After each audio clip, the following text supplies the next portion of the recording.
성부 하나님, 성자 예수 그리스도, 성령님께 영광과 감사로 예배할 것을 선언합니다. 아멘.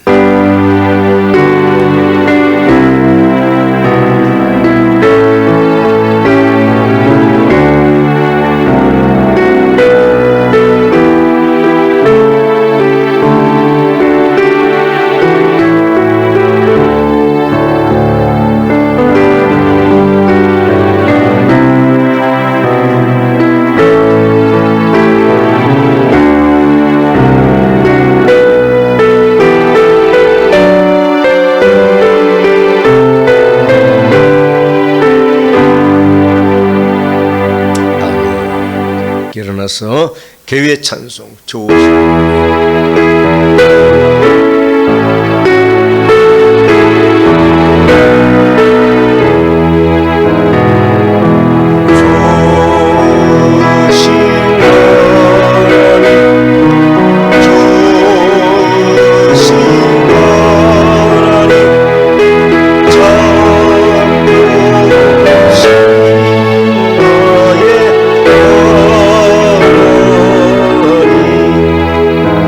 말씀 다니엘서 6장 10절 말씀입니다. 다니엘이 이 조서에 왕의 도장이 찍힌 것을 알고도 자기 집으로 돌아가서는 윗방에 올라가 예루살렘으로 향한 창문을 열고 전에 하던 대로 하루 3번씩 무릎 꿇고 기도하며 그의 하나님께 감사하였더라. 아멘. 황선영 목사님 나오셔서 역경 속의 감사, 이 같은 제목으로 말씀 선포하실 때 많은 은혜 받으시기 바랍니다. 아멘. 감사하신 우리 하나님, 우리 연합선교교회를 이곳에 우뚝 세워주시고 주의 보혈로 우리의 허물을 다 가려주시며 우리를 영원한 생명으로 인도해 주시는 예수 그리스도의 은혜를 감사드립니다. 오늘 2025년도 이제 추수감사절 감사 예배를 통해서 우리가 얼마나 주님께 충성했는지를 한번 생각해보는 그런 시간이 되었으면 합니다. 말씀 속에서 은혜가 있게 하여 주시고 오직 주님만이 우리의 구세주임을 깨닫는 은혜의 시간 되게 하여 주시옵소서. 예수님의 이름으로 감사하며 기도합니다. 아멘. 오늘 말씀의 제목이 역경 속의 감사입니다. 다니엘서 6장 10절의 말씀을 기초로 해서 은혜의 말씀이 증거되기를 원합니다. 제가 오늘 이 말씀을 준비하면서 열매, 무슨 곡식, 알곡, 과일 이런 게 자꾸 연상이 됐어요. 그러면서 말씀이 준비됐는데요. 말씀의 분량이 많이 길어요. 긴데 중간에 은혜 되는 대로 증거해 보도록 하겠습니다. 오늘 우리 제단 쌍우에 이 과일, 채소, 하나님이 주신 이런 귀한 수확물들을 제단 위에 올렸습니다. 또 특별히 감사한 것은 우리 양성원 집사께서 아주 예쁜 목공예 품 위에 과반이죠.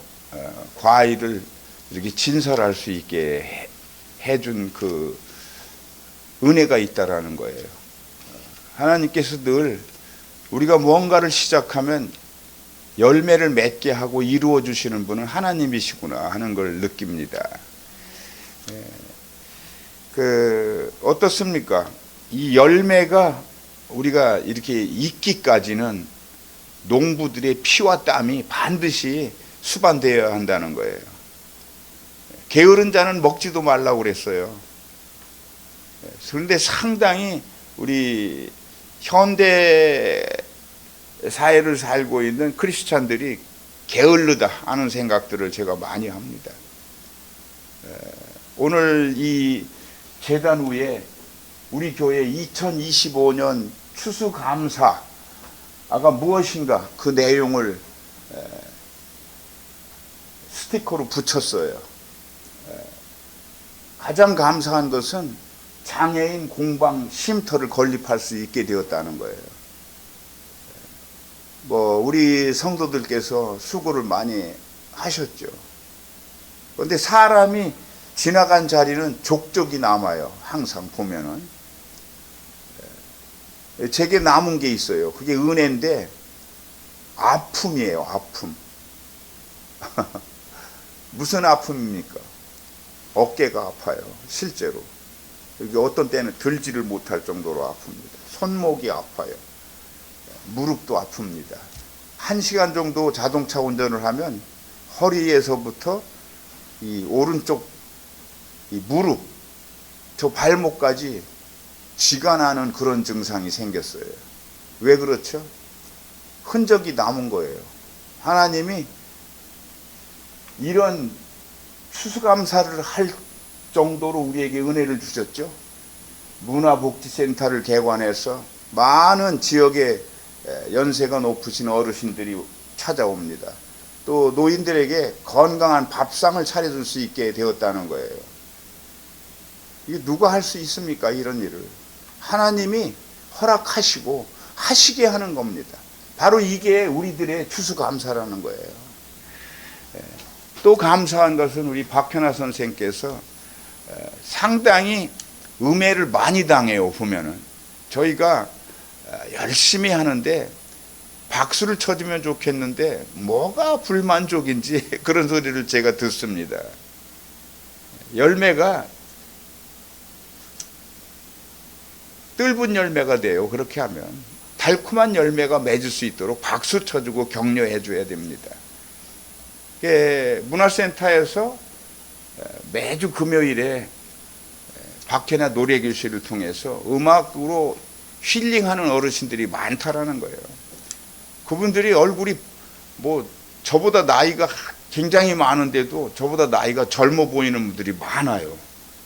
80대 가까운 분이 저보다 한 10살은 적게 들어 보이는 거 있죠. 그게 하나님 주시는 은혜가 아닌가 이렇게 생각을 합니다. 요즘 바꿔없는 사람은 없어요. 와서 함께 공동체를 이루고 함께 맛있는 식사와 또 우리가 넉넉하지는 않지만 반드시 집에서 필요한 생필품들을 매주 지원해 주고 있다라는 겁니다. 그걸 가능케 하시는 이가 누굽니까? 하나님이세요. 우리는 경제적 사정이 그렇게 좋은 교회가 아닙니다. 그럼에도 불구하고 넉넉하게 이웃을 품고 사랑을 실천해 낼 수 있도록 이렇게 우리를 적극 지원하는 하나님이 계시다라는 것에 대해서 오늘 추수감사들이 새롭게 느껴지고 새롭게 각오가 되는 날이 아닌가 이렇게 여러분들께 저의 소감을 피력합니다. 여러분 우리 하나님께 영광의 박수 한번 올립시다. 너무 감사하죠? 이 추수감사절의 그 유래를 우리가 알아야 돼요. 왜 이렇게 추수감사절이 요란한가? 이건 미국에서 시작된 겁니다. 영국의 청교도들이 그 1621년이죠. 메이 플라워를 타고 미국 플리머스라고 하는 지역에 도착을 했어요. 상당한 기간이 걸렸죠. 배를 타고 갔기 때문에. 그런데 거기서 도착을 해보니까 어떤 일이 있습니까? 강추위가 있었다라는 거예요. 또 먹을 게 없어요. 굶어 죽고 추위에 떨어 죽은 자가 그 청교도들이 여기서 출발해서 갔던 절반의 이상이 되는 사람들이 죽었습니다. 역경 속에 그분들이 감사 예배를 드렸어요. 그 다음에 인디안들의 도움을 받아서 옥수수 이런 것들을 농사를 짓게 됐는데 너무나 풍성한 수확을 거두었다는 거예요. 그러니 어떻게 했겠어요, 그분들이? 3일 동안 하나님께 감사하는 추수감사 예배를 드리면서 인디언들을 초대해서 맛있게 요리해서, 물론 뭐 유럽식 요리를 했겠죠. 맛있는 식사를 나누면서 함께 기뻐했다. 그것이 바로 첫 번째 미국에서 있었던 추수감사 예배라는 거예요. 그리고 나서 링컨 대통령이 이제 그 상당한 시간이 흘렀죠. 그 미국의 최대의 명절로 만드는 거예요. 국가적인 추수감사절을 만든 겁니다. 그게 오늘날 모든 전 세계에 있는 교회들이 함께 따라가는 거예요. 그래서 추수감사절이 이제 도래 생겨난 것이죠. 원래 성경 속에는 추수감사절은 없어요. 그런데 우리가 신앙인들이 신앙생활을 충실히 하면서 만들어진 것이다. 하나님의 은혜로 만들어진 겁니다. 오늘 우리 교회가 드리는 이 추수감사 예배는요, 데살로니가 전서에 그 배경이 있어요. 5장 18절 말씀이죠. 거기에 이 추수감사절, 감사에 대한 정신이 담겨 있다라는 거예요. 범사에 감사하라. 이것이 그리스도 예수 안에서 너희를 향한 하나님의 뜻이니라. 얼마나 감사한 말입니까? 범사에 감사하라는 거예요. 우리는 너무나 감사에 대한 인색해요. 기왕이면 감사합니다. 땡큐. 이게 나와야 되거든. 아주 입에 달고 살아야 돼. 미국 사람들은 뭐 웬만하면 땡큐예요. 답이 땡큐예요. 뭘 물어봐도 땡큐야. 땡큐 하면 어때요? 땡큐 해봐요. 땡큐. 그냥 웃음이 방실 나오잖아요. 우리도 늘 감사하는 그런 사람들이 되어야 하겠다. 이 진정한 성도의 감사는 어떤 것인가?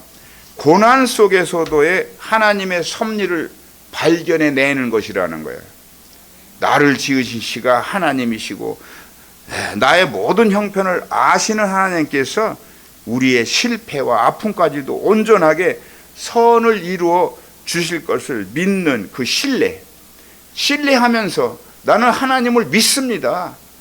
그 고백을 하는 것, 그게 바로 범사에 대한 감사라는 거죠. 구약에 등장하는 인물이 있죠. 욥은 당대의 최고의 부자라고 소개하고 있어요. 성경 속에서. 모든 가족들이 죽었습니다. 어느 날 갑자기 죽었어요. 그리고 자신도 병이 들었어요. 얼마나 이 부스럼이 심했는지 세금파리를 갖다가 그 부스럼을 긁어낼 정도로 그렇게 가려운 질병을 앓게 됐어요. 그런데 그 욥은 변치 않는 믿음이 있었다라는 거예요. 하나님을 온전하게 아주 신뢰하는 그런 믿음이 있었다라는 거예요. 과연 오늘을 살고 있는 우리 모두에게 제가 묻고 싶습니다. 하나님을 신뢰하십니까? 아멘이죠. 하나님을 신뢰하지 않는 사람은 교회에 올 필요가 없어요. 하나님을 신뢰해야 합니다. 온전하고 정직하며 하나님을 경외하며 악에서 떠난 자다. 하나님이 욥을 그렇게 평가했거든요. 우리도 그런 평가를 받았으면 좋겠습니다. 오직 하나님을 향한 신뢰에서 우러나오는 그 감사가 우리 모두에게 있기를 축복합니다. 여러분, 우리들의 인생 여정이 그렇게 순탄하지 않잖아요. 그죠? 뜻하지 않게 어디가 아파요. 어디가 또 부러져요. 뭐 자꾸 아픈 데만 늘어나요. 그게 순탄하지 않은 거잖아요. 우리가 한때는 부자로 살았는데 뭐를 잘못해서 하루아침에 아주 가난뱅이가 돼버린 거예요. 자, 그런데 이 세상, 이 땅의 삶이 결코 쉽지 않는 것은 하나님과 함께 가야 하는 그런 구조로 하나님이 설계를 했다는 거야. 이 땅에서의 아담과 하와가 범죄하기 이전에는 이런 일이 없었어요. 그런데 지금 어때요? 하나님과 함께 하지 않으면 이런 고통, 고난을 이겨낼 방법이 없다라는 거예요. 오직 예수 그리스도, 그 하나님 한 분만을 바라고 신뢰하며 의지하고 나가도록 만들었다. 하나님이 야속하죠. 그렇게 생각을 하면은. 그렇지 않습니다. 그것이 우리를 영원한 생명으로 인도해내는 하나님의 섭리라는 거예요. 그 섭리 앞에는 우리는 순종할 수밖에 없잖아요. 자, 우리는 솔직히 그 많은 고난을 짊어지고 지금 이 세상을 달려나가고 있어요. 그럼에도 평안해. 나 평안합니다, 하나님. 내 영혼 평안해. 이따 설교 마치고 우리가 이 찬양을 할 건데요. 이런 고백이 내 마음 깊은 곳, 내 영혼 깊은 곳에서 흘러 넘쳐야 한다라는 거예요. 여러분 가능하겠죠? 네, 아멘입니다. 네, 바라보게 하시고 만나게 하시는 하나님이시라는 것, 여러분 명심하시길 바랍니다. 하나님을 결코 떠나서는 우리가 온전해질 수가 없다라는 거예요. 하나님은 그런 장치를 이 세상에 딱 쐐기를 박아놓은 거예요. 그걸 거스를 수가 없어요. 시편 23편 6절 말씀을 제가 많이 좋아합니다. 내 평생의 선하심과 인자하심이 반드시 나를 따르리니 내가 여호와의 집에 영원히 거하리로다. 우리의 소망이죠. 저는 너무 힘들 때 이런 말 하면 안 되는데, 하나님 나 차라리 죽고 싶어요, 이런 생각을 할 때도 있다라는 거예요. 왜 그렇죠? 이런 든든한 백그라운드가 있기 때문에. 내가 영원히 거할 내 처소가 있다라는 거야. 어디에? 하늘나라에. 성경에는 그곳을 삼층천이라고 했어요. 하늘나라가, 하나님 나라가 삼층천에 있다라는 거야. 가장 높은 곳, 깊은 곳에 있다라는 거죠. 그곳에 소망을 두면 든든하더라고요, 솔직히. 내일 내가 이 세상을 떠나도 나는 여한이 없다. 그런 감사가 내 안에 있다라는 겁니다, 여러분. 사실 어떻습니까, 우리? 오직 주님, 우리 예수님만이 우리의 소망이 되십니다. 우리 찬양 한번 할까요? 하고 오늘 말씀을 좀, 예수 안에 소망이 있네.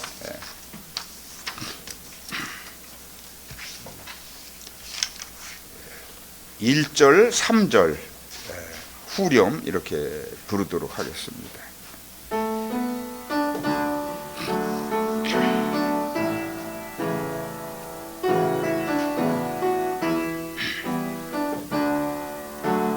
주 안에 소망 있네. 내 빛과 힘 나의 노래. 환난 중에 도우시는 주 나의 견고한 반석. 그 신사랑 그 신평화 두려움에서 날 건지네. 내 위로자 내 모든 것 주 사랑 안에 서리라. 완전하신 하나님이 우리와 같이 되셨네. 주 사랑과 그 공의로 세상을 구원하셨네. 십자가에 주달리사 그 진노를 거두셨네.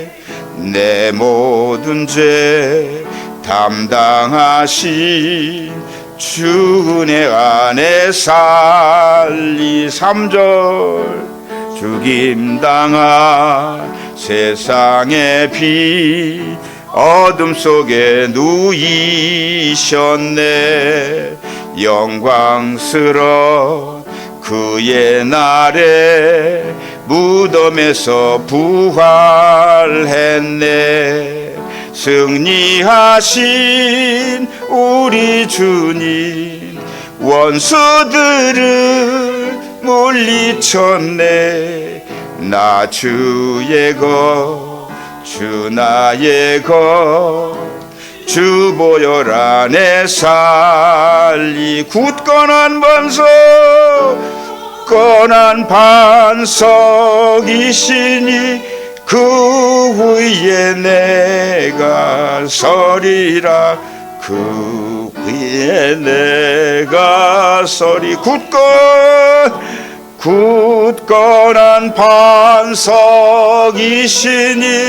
그 위에 내가 서리라. 그 위에 내가 서리라. 아멘, 아멘, 할렐루야.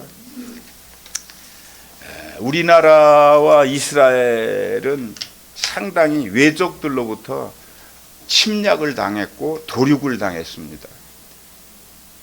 우리 역사를 보더라도 수많은 외침을 받았어요.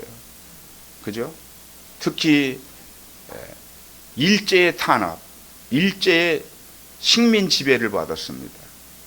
우리의 정치, 고유의 문화, 모든 것들을 다 빼앗기고 말았죠. 우리의 금수 강산까지도 그들은 도륙을 해갔습니다.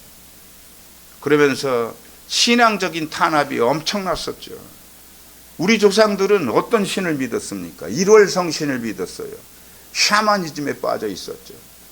거기다가 토테미즘이라고 해서 토속신앙.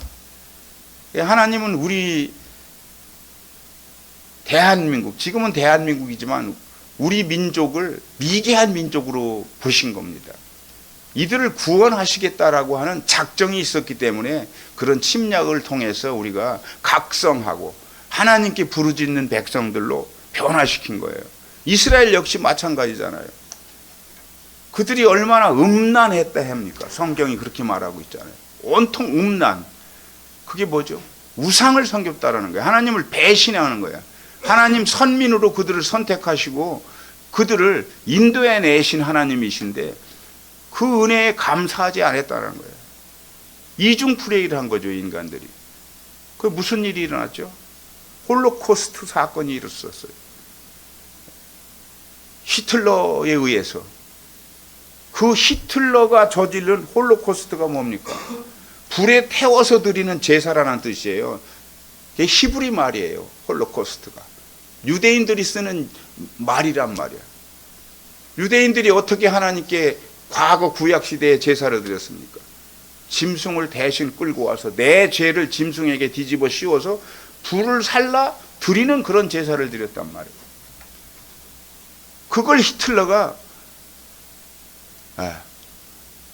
그걸 인용한 거야. 마틴 루터가 쓴 그 책 속에 그런 것들이 있거든요. 놀랍잖아요. 그 당시 유럽의 전 지역에 살고 있는 유대인의 수가 800만이야. 그 중에 600만 명을 히틀러에 의해서 모두가 죽었습니다. 여러분 600만 명이라고 그러니까 놀랍죠. 사실 서울 인구가 1000만 명이랍니다. 60%를 학살한 거예요. 그 잔악한 히틀러가. 그게 어떻게 보면 종교적인 그 신념이 잘못되었을 때 일어난 사건이거든요. 그런데 왜 이런 일이 일어납니까? 하나님의 심판이라는 거예요. 수없는 심판을 거듭했어요, 이스라엘 백성들에게.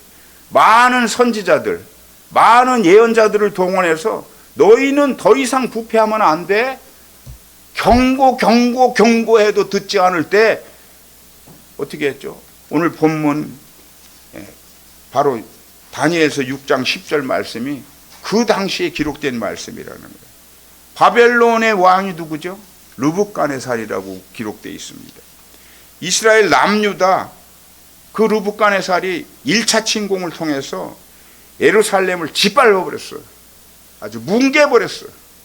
그리고 모든 것을 약탈해가고 또 왕족이나 귀족의 자제들을, 청년들을, 똑똑하고 귀한 자녀들을 싹 다 끌고 간 거예요. 그런데 그곳에 가서 이들이 어떻게 했죠? 신앙을 지켰다는 거야.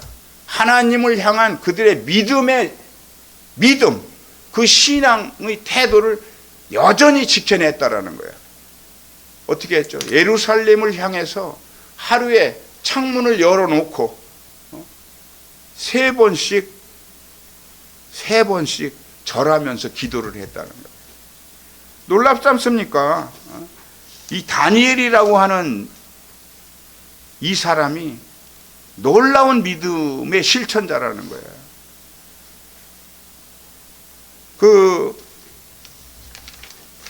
이 사건이 발발한 것은 사람들의 질투에서 일어난 거예요. 질투.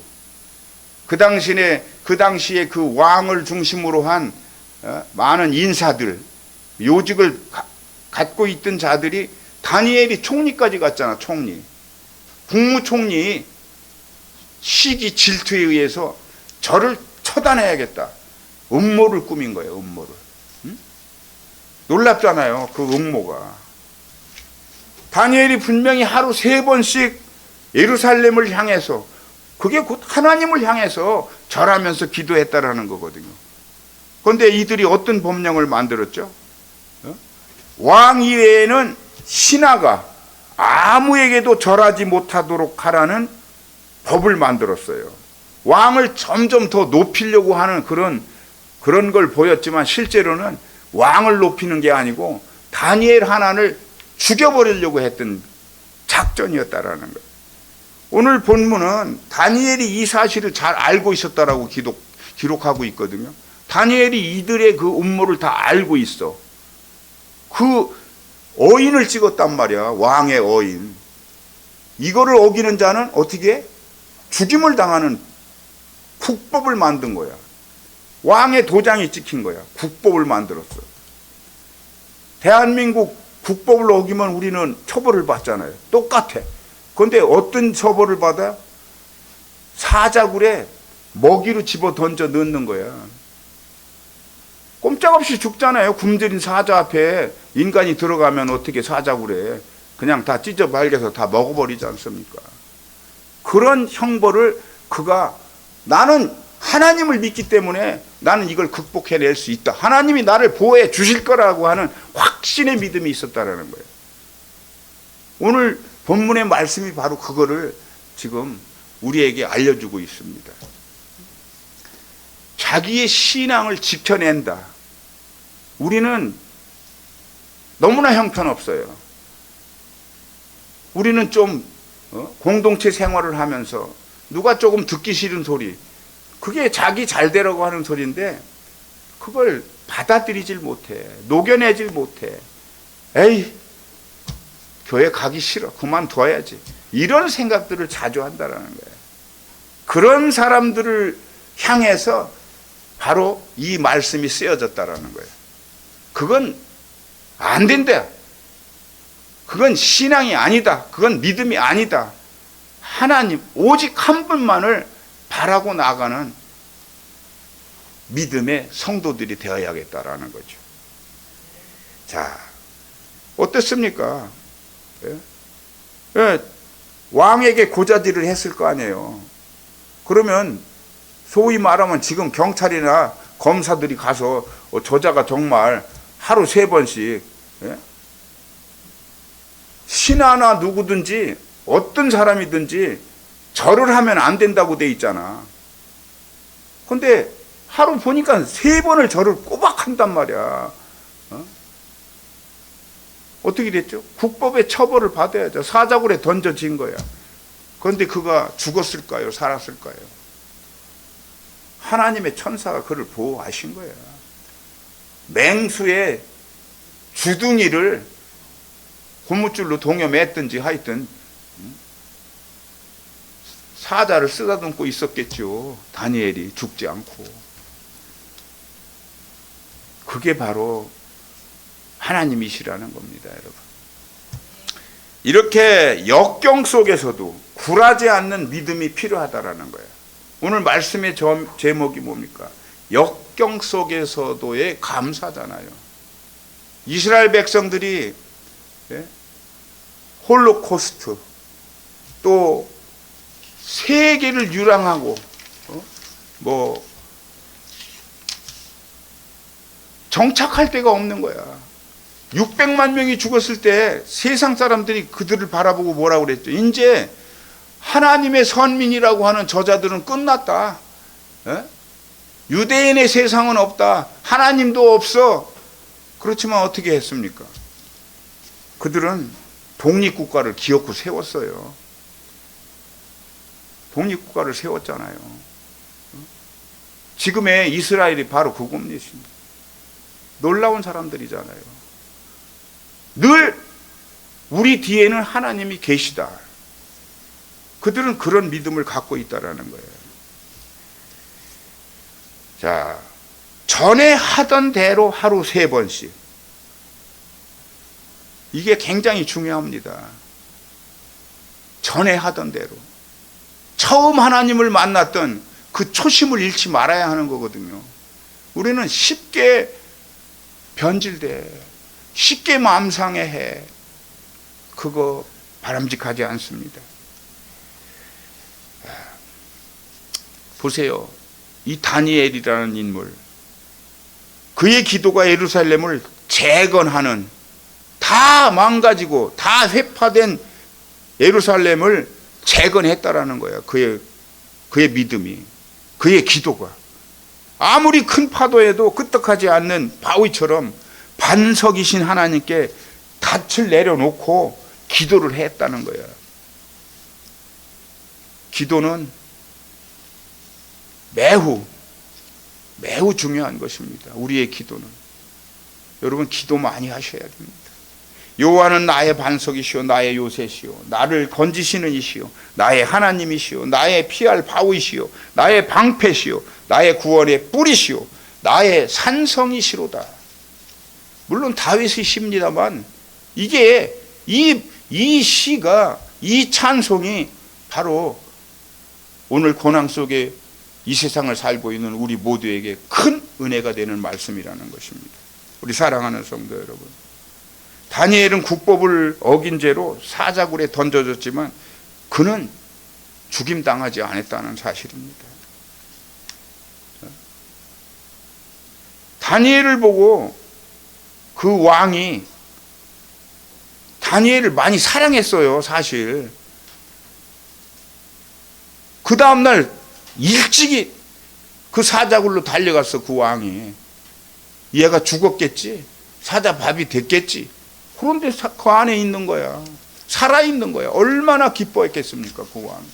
그래, 네가 믿는 그 신이 참신이다. 네가 믿는 그이가 참 하나님이시다. 그가 그렇게 고백을 했어요. 그 악랄한 바벨론, 페르시아 그 제국의 왕들이 하나님 앞에 다 무릎을 꿇게 되는 거예요. 하나님은 그런 하나님이십니다.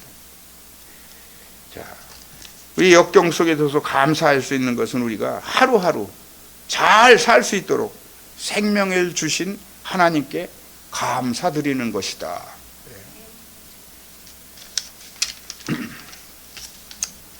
자, 우리가 위험할 때나 또 평안할 때나 또 부자였을 때나 가난했을 때나 뭐 병들었을 때나 건강할 때나 고난과 역경 속에서라도 항상 범사에 감사하는 모두가 되어야 하겠다라는 겁니다.